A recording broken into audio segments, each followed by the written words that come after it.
मुल्क शाम के एक छोटे से गांव में 3 भाई रहते थे। उनके घर के सहन में एक आम का दरख्त था।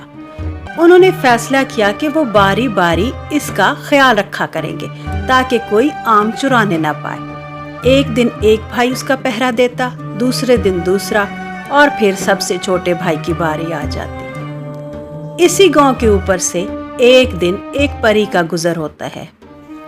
परी की नजर इस घर पर पड़ी और फिर उसे बहुत हैरत हुई कि आम का दरख्त भी मौजूद है और साथ में एक पहरा देने के लिए शख्स भी मौजूद। मैं इन तीनों भाइयों का इम्तिहान लूंगी और अगर ये मेरे इम्तिहान में कामयाब हुए तो मैं इनकी एक एक ख्वाहिश पूरी करूंगी। परी ने अपने आप को एक बूढ़े शख्स में तब्दील किया और बड़े भाई के पास पहुंच गई। वहां जाकर इस बूढ़े ने बड़े भाई से मदद मांगी कि मैं बहुत भूखा हूँ, मेरी मदद करो। अरे बाबा जी, ये आम हम तीनों भाइयों के हैं, लेकिन मैं आपको अपना हिस्सा दे सकता हूँ। और फिर उसने अपने हिस्से के आम एक टोकरी में डाल के बाबा को दे दिए। फिर दूसरे दिन परी दूसरे भाई के पास पहुंची और फिर आखिरकार परी तीसरे और छोटे भाई के पास गई तो छोटे भाई ने भी अपने हिस्से के आम बाबा को दे दिए। बाबा ने वो टोकरी में डाले और वहां से चला गया। उसी रात परी इनके घर के दरवाजे पर पहुंच गई। परी बोली, इन्होंने मेरे इम्तिहान में कामयाबी हासिल की, अब मैं इन तीनों को इनाम दूंगी, इनकी एक एक ख्वाहिश पूरी करूंगी। फिर उसने इन तीनों भाइयों को बुलाया और कहा कि तुम्हारी एक एक ख्वाहिश पूरी करूंगी। फिर क्या था, उससे अगली सुबह ये तीनों भाई परी के साथ एक सफ़र पर निकल खड़े हुए।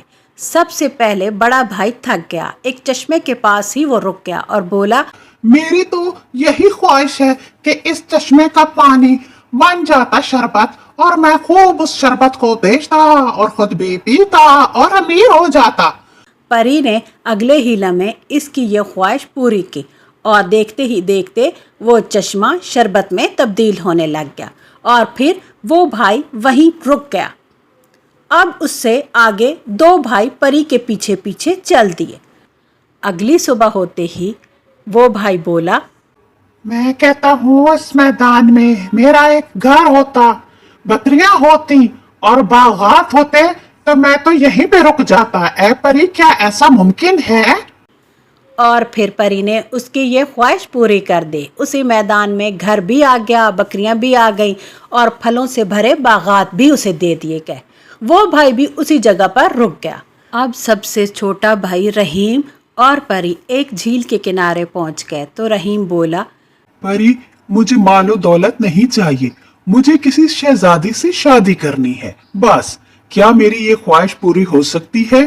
देखो रहीम, मैं मालो दौलत तो दे सकती हूँ मगर किसी इंसान को आपसे शादी पर मजबूर नहीं कर सकती। हाँ, इसके लिए कोशिश जरूर कर सकते हैं। हम चलते हैं बादशाह के पास और उसकी बहन का रिश्ता आपके लिए मांगते हैं। अगली सुबह वो दोनों बादशाह के दरबार में मौजूद थे और उन्होंने सारी बात बादशाह को बताई। अच्छा, तो ये बात है। भला मैं किसी की ईमानदारी देख के उसे अपनी बहन का रिश्ता कैसे दे दूंगा? तुम लोगों ने सोच कैसे लिया? मैं अपनी बहन की शादी किसी बादशाह या शहजादे से करूंगा। चले जाओ मेरे दरबार से अगर जिंदगी चाहते हो तो। शहजादी ऊपर खिड़की में खड़ी सारी कार्रवाई देख रही थी। उसे ये लड़का बहुत ही भला लगा। उसने फैसला किया इससे शादी का। वो खुद दरबार में आई। सुल्तान, अगर आप इजाजत दे तो मैं इसी इंसान से शादी करना चाहूंगी। आगे मेरी किस्मत, मुझे किसी शहजादे या बादशाह से शादी नहीं करनी। ये बात सुनकर बादशाह को बहुत गुस्सा आया और अच्छा, मेरी बहन होकर तुम मेरी बात नहीं मानना चाहती तो फिर जाओ इससे शादी करो और फिर इसी के साथ गुर्बत की जिंदगी गुजारो।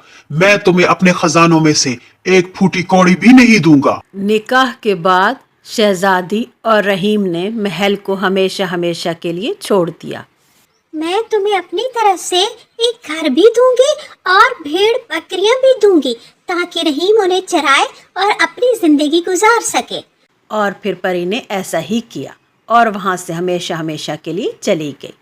फिर कुछ अरसा इसी तरह बीत गया और फिर एक दिन परी को ख्याल आया और वो बोली, मुझे एक दफा जाना चाहिए और देखना चाहिए क्या वो तीनों भाई आज भी रहमदिल हैं या कि नहीं। परी ने बूढ़े बाबा का रूप इख्तियार किया और बड़े भाई से मदद के लिए पहुंची और बोली, अरे बेटा मेरी मदद करो, मैं बहुत गरीब इंसान हूँ, पहले भी तुमने मेरी मदद की थी ना, दोबारा मदद करो। ओ बाबा जी, मैंने ये माल और दौलत बड़ी मेहनत से बनाया है, शरबत बेच बेच के।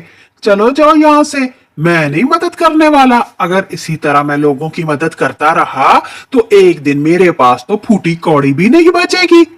परी को ये बात सुनकर बहुत ही बुरा लगा और उसने दोबारा से उससे सब कुछ छीनने का फैसला किया। अब बड़े भाई के पास ना महल था और ना ही वो शरबत वाला चश्मा। अब वो रोने लगा और बोला, हाय मैं लुट गया, मैं बर्बाद हो गया, मेरी जिंदगी भर की कमाई कहाँ चली गई, हाय मेरी कमाई, हाय मेरे शरबत का चश्मा। मगर अब कुछ नहीं हो सकता था। अब परी बाबा के रूप में दूसरे भाई को आजमाने पहुंची और उससे भी मदद के लिए कहा तो वो बोला, अरे ओ बाबा, हट्टे कट्टे हो, खुद कमा लो, मैंने तुम्हारा ठेका नहीं लिया मदद का, जो शाबाश काम करो और जैसे मैंने मेहनत किया वैसे मेहनत से चीजें कमाओ। परी को ये सुनकर और गुस्सा आ गया और परी ने जैसे उसे घर दिया था वो भी वापस ले लिया, बकरियां दी थी, भेड़ें दी थी, वो भी वापस ले ली और इसी तरह उसके सारे बागात अब सूखे दरख्तों में तब्दील कर दिए। फिर परी गुस्से में बाबा ही के रूप में तीसरे भाई को आजमाने के लिए चल पड़ी और वहां जाकर बोली, बेटा मुझे बहुत भूख लगी है, कई दिनों से खाना नहीं खाया, क्या तुम मेरी मदद कर सकते हो? वो बहुत ही अच्छा इंसान था। रहीम बाबा को अंदर ले आया और पेट भर के उसने बाबा को खाना खिलाया और बोला, बाबा अगर आपका कोई नहीं है तो आप मुझे अपना बेटा समझिए और हमेशा हमेशा के लिए हमारे साथ ही रह लें। बाबा ये सुनकर बहुत खुश हुआ और अगले ही लम्हे बाबा की जगह अब परी मौजूद थी। परी बोली, रहीम ये तुम्हारा इम्तिहान था और तुम अपने भाइयों जैसे बिल्कुल नहीं। रहीम और उसकी बीवी को एक बहुत बड़ा महल और माल और दौलत देकर परी हमेशा हमेशा के लिए खुशी खुशी वहां से चली गई। स्टोरी अच्छी लगे तो लाइक करें, कमेंट्स करें। Thank you, Allah Hafiz.